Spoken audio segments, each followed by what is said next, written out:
السلام علیکم ورحمۃ اللہ وبرکاتہ۔ مولانا حبیب الرحمن مرحوم اپنے مضمون کتب خانہ حبیب گنج کیسے جمع ہوا میں رقم تراز ہیں کہ یہ مختصر کتب خانہ نصف صدی سے زیادہ عرصے کی تلاش کا سرمایہ ہے۔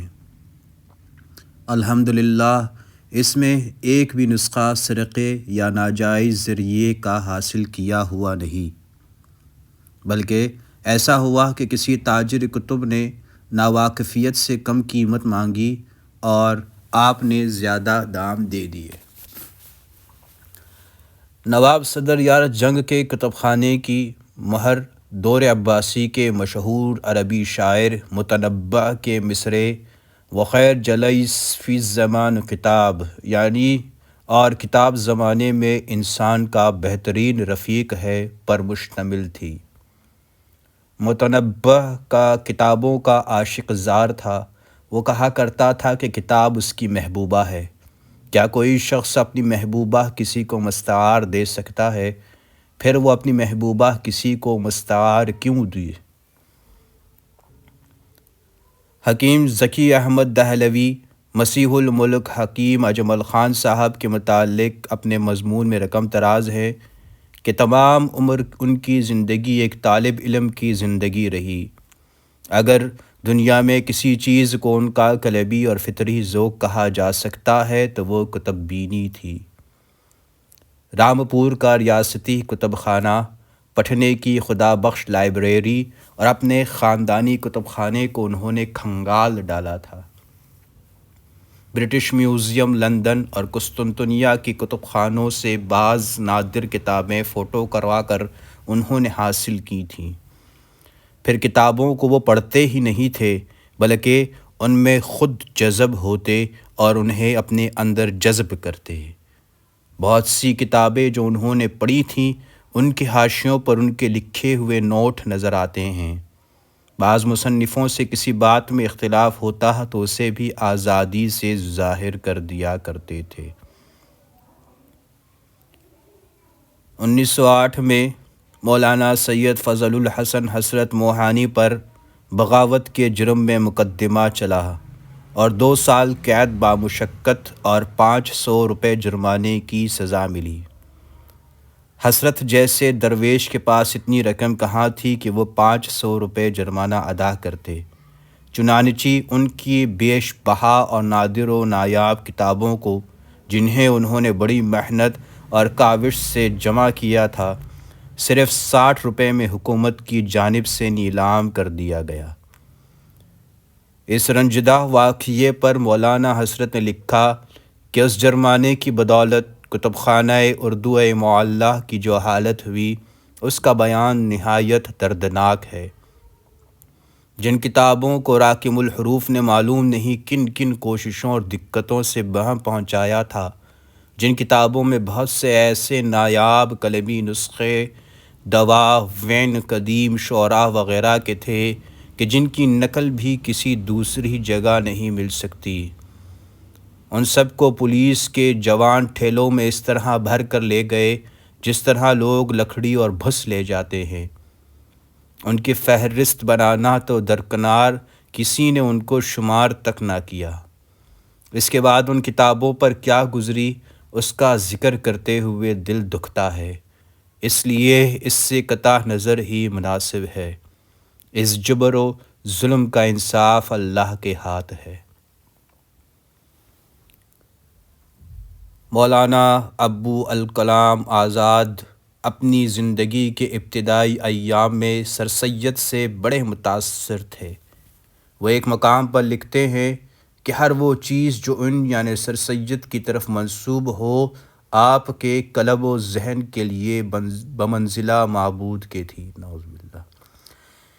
انہی ایام میں سر سید کی سواہ حیات جاوید چھپ رہی تھی اور مولانا اس کے حصول کے لیے بہت بیتاب تھے۔ ان کی اس بیتابی اور بے چینی کا اندازہ لگانے کے لیے ملاحظہ فرمائیے، گوشگزار فرمائیے۔ رحمت اللہ رعد مالک نامی پریس کانپور کی جنتری میں حیات جاوید کے قریب الاختتام ہونے کا ذکر چھپا تھا۔ یہ غالباً 1900 کی بات ہے۔ آپ کہہ نہیں سکتے کہ اس کتاب کی اشاعت کا کیسا سخت اور جانکاہ انتظار آپ میں پیدا ہو گیا تھا۔ کم از کم 2-3 جوابی خط ہر مہینے نامی پریس کانپور کو لکھتا تھا کہ کس قدر حصہ باقی ہے۔ اس سے پہلے الفاروق کے لیے بھی آپ نے اسی پریس کو خطوط لکھے تھے اور آپ کو بڑی ہنسی آئی جب برسوں کے بعد منشی رحمۃ اللہ نے ان خطوط کی عبارات یاد دلائی۔ ادھر کتاب کے ناشر ڈیوٹی شاپ علی گڑھ کو آپ نے بیشتر سے خط لکھ دیا تھا کہ کتاب شائع ہوتے ہی آپ کے نام VP بھیج دیں۔ پھر کھٹکا ہوا کہ کہیں وہ تاجرانہ اصول پر احتیاطاً منظوری کی تجدید نہ کرنا چاہیں، اس طرح 1 ہفتے کی دیر اور ہو جائے گی۔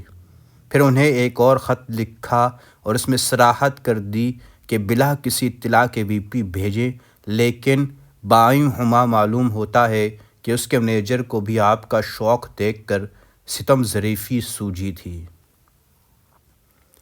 ایک دن ان کا کارڈ ملا کہ حیات جاوید چھپ کر آ گئی ہے، آپ کی درخواست درج رجسٹر ہے، اگر مطلوب ہو تو بھیج دی جائے۔ آپ اس غم غصہ کو کیوں کر بیان کرے جو اس دن آپ پر طاری ہوا۔ اگر کوئی ذریعہ بھی ایسا ہوتا کہ 6 دن کی تاخیر کی جگہ 1 دن کے اندر علی گڑھ سے کتاب آپ کو پہنچا دی جائے تو آپ اپنے آپ کو بھیج کر بھی اسے حاصل کرتے۔ بہرحال یہ سوچ کر کہ تاخیر میں کم از کم 3 دن کی تخفیف ہو جائے، تار لکھوایا اور بھیج دیا۔ آخرکار 4 دن کے بعد پارسل آیا۔ پوسٹ مین کی صورت، اس کے کاندے کا بھوجل تھیلا اور اس کے ہاتھ میں لٹکے ہوئے پارسل اس زمانے میں آپ کی آنکھوں کے لیے دنیا کے سب سے زیادہ حسین منظر تھے۔ کلکتے میں چھٹی رسانوں کی یونیفارم خاکی رنگ کی ہوتی ہے، سر پر خاکی پگڑی ہوتی ہے۔ یہ آپ کو خواب میں بھی نظر آتا اور اس پوشش میں کچھ عجیب کشش آپ کے لیے پیدا ہو گئی تھی۔ ڈاک عموماً صبح کو ملتی، جس میں پارسل کی روانگی کی اطلاع ہوتی تھی۔ پارسل آیا تو اسی دوپہر کو آ جاتا یا دوسرے دن۔ آپ اپنا مطالعہ لے کر دوپہر کے وقت نیچے کے کمرے میں یا باہر ایک تخت پر بیٹھا کرتے، محض اس انتظار میں کہ پوسٹ مین کے آنے پر بلا کسی ایک لمحے کی تاخیر کے اس کا استقبال کر سکیں۔ خوش قسمتی سے حیات جاوید کے لیے دوسرے دن کا انتظار نہ کرنا پڑا۔ پارسل جب ہاتھ میں آیا تو وہ وقفہ جو اس کی بندش کھولنے میں لگا اور وہ لمحہ مضطرب جو اس کی لوح کے دیکھنے کے وقت طاری ہوا، آپ کو اب تک نہ صرف یاد ہے بلکہ محسوس ہو رہا ہے۔ آپ نے پوسٹ مین کو روپیہ دیا اور پارسل لے کر اوپر بھاگے۔ حیات جاوید، جس کی ضخامت 1000 صفحات ہے، آپ نے 2 شب میں ختم کر ڈالی تھی۔ یہ بھی آپ کو یاد ہے کہ آپ نے اس معمول کے مطابق کہ کسی نئی کتاب کے حصول پر کم از کم 1 وقت کا کھانا کھانا ضرور فراموش کر دیتا تھا، اس دن بھی آپ شام کا کھانا نہیں کھایا، اس خوف سے کہ اتنی دیر تک مطالعے سے محروم رہ جائیں گے۔ نامور طبی مصنف مولانا حکیم اب محمد عبداللہ کو بھی کتابوں سے عشق تھا۔ قصبہ روڑی، ضلع حصار، مشرقی پنجاب میں واقع ان کے ذاتی کتب خانے میں 10,000 کے لگ بھگ کتابیں موجود تھیں۔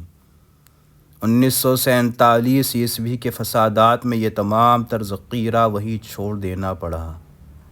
وہ جہانیاں ضلع ملتان میں آباد ہو گئے اور باوجود نامساعد حالات کے کتب خانے کو دوبارہ زندگی بخشنے میں کامیاب ہو گئے، اور آج کل اس کتب خانے میں کتابوں کی تعداد 5,000 سے زائد ہے۔ کچھ عرصہ ہوا آپ کو خالدہ ادیب خانم کے مشہور سفرنامے انسائیڈ انڈیا کے اردو ترجمے اندرون ہند کی ضرورت محسوس ہوئی۔ موصوفہ 1935 عیسوی میں جامعہ ملیت اسلامیہ دلی کی دعوت پر بر صغیر تشریف لائیں اور ڈاکٹر مختار احمد انصاری کی مہمان ہوئی۔ انہوں نے اپنے اس سفر کے دلچسپ تاثرات اس کتاب کی صورت میں تحریر فرمائے تھے۔ اس کتاب کا ترجمہ مولوی سید ہاشمی فرید آبادی نے کیا اور انجمن ترقی اردو دلی نے شائع کیا تھا۔ آج کل یہ نایاب ہے۔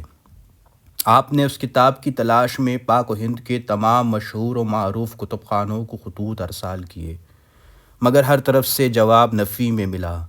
البتہ کتب خانہ انجمن ترقی اردو ہند جامع مسجد دلی نے آپ کو خط لکھا کہ ان کے ہاں صرف ایک نسخہ اس کتاب کا موجود ہے جسے دگنی قیمت پر طلب کیا جا سکتا ہے۔ آپ نے کتاب منگا لی، پیکٹ کھولا تو آپ کی حیرت کی کوئی انتہا نہیں رہی۔ کتاب کے سرورق پر حکیم صاحب کے دستخط موجود تھے۔ عجیب اتفاق تھا، حکیم صاحب کی عادت تھی کہ وہ کتاب خریدتے ہی اس کے سرورق پر اپنے دستخط ثبت فرما دیتے تھے۔ یہ کتاب ان کے کتب خانے کی تھی جو 1947 عیسوی کے فسادات میں کتب خانے کے تباہ و برباد ہو جانے پر ادھر ادھر ہوتی ہوئی دلی پہنچ گئی۔ آپ نے یہ کتاب انہیں دکھائی تو ان پر اس واقعے کا بڑا اثر ہوا۔ وہ کچھ دیر کتاب دیکھتے رہے، پھر فرمانے لگے کہ قریشی صاحب، یہ کتاب اب آپ کی ملکیت ہے، لیکن کبھی یہ آپ کی تھی، یعنی میری تھی، یعنی حکیم صاحب کی تھی۔ یہ کہتے پھرتے حرکت سے ان کی آواز گلوگیر ہو گئی۔ آپ کو اس کتاب کی اشد ضرورت لاحق تھی اور آپ نے اسے بڑے ارمانوں کے ساتھ خریدا تھا، لیکن آپ ان کو مایوس نہ کر سکے۔ آپ نے کتاب مطالعے کے بعد ان کے حوالے کر دی۔ کتابوں میں ان کے غیر معمولی تعلق اور دلچسپی کا یہ عالم تھا کہ کسی نئی یا نایاب کتاب کا ذکر سنتے ہی وہ بے چین ہو جاتے تھے اور کوشش کرتے تھے کہ وہ کتاب جلد سے جلد ان کے کتب خانے میں پہنچ جائے۔ کچھ عرصہ ہوا، اخبار اعتصام لاہور میں مکتبہ سلفیہ لاہور کی جانب سے یہ اشتہار دیا گیا تھا کہ ان کے ہاں مشہور اہل حدیث عالم نواب صدیق حسن خان مرحوم کی نایاب خود نوشت سیرت ابقاء المنن کا ایک نسخہ برائے فروخت موجود ہے۔ آپ نے حکیم صاحب سے اس کا ذکر کیا، فرمایا کہ فوراً تار دے دیجئے ورنہ کتاب ہاتھ سے نکل جائے گی۔ آپ نے تار دے دیا۔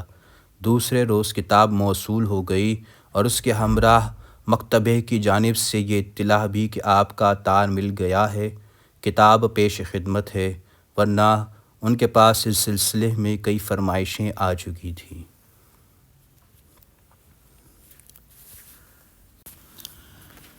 نواب اعظم یار جنگ بہادر مولوی چراغ علی کے بارے میں مولوی عبدالحق صاحب نے لکھا ہے کہ انہیں مطالعے میں بہت شغف تھا، گویا یہی ان کا اوڑھنا بچھونا تھا۔ یہاں تک کہ کھانا کھاتے وقت بھی کتاب سامنے رہتی تھی اور وقتاً فوقتاً نشان کرتے جاتے تھے۔ انتہا یہ ہے کہ شدید ضرورت کی جگہ میں بھی کتابیں رہتی تھیں اور وہاں بھی پڑھنے سے نہیں چوکتے تھے۔ رات کو 3-4 گھنٹے سے زیادہ نہیں سوتے تھے۔ آرام کرسی پر پڑھتے پڑھتے سو گئے، اس کے بعد پلنگ پر جا لیٹے اور پڑھنے لگے۔ اتنے میں پھر آنکھ لگ گئی۔ کچھ دیر کے بعد میز پر جا کر لکھنے لگے۔ ان کی اہلیہ فرماتی تھی کہ آپ کی ایک ڈیوٹی یہ بھی تھی کہ سوتے میں ان کے سینے پر سے کتاب اٹھا کے رکھیں۔ مطالعے میں انہیں محویت رہتی تھی کہ کچھ ہو جائے انہیں خبر تک نہ ہوتی تھی۔ ایک مرتبہ وہ تانگے میں سوار دورہ کر رہے تھے کہ راستے میں تانگا ٹوٹ گیا۔ آپ اس میں پڑے پڑے کتاب کا مطالعہ کرتے رہے۔ لوگ گئے اور کسی دوسری جگہ سے تانگے کا انتظام کیا اور لے کر آئے تو آپ اس میں سوار ہو کر آگے بڑھے۔ خان بہادر میر ناصر علی مدیر سلائے عام دلی کا کتب خانہ دلی کے چند گراں قدر کتب خانوں میں سے ایک تھا۔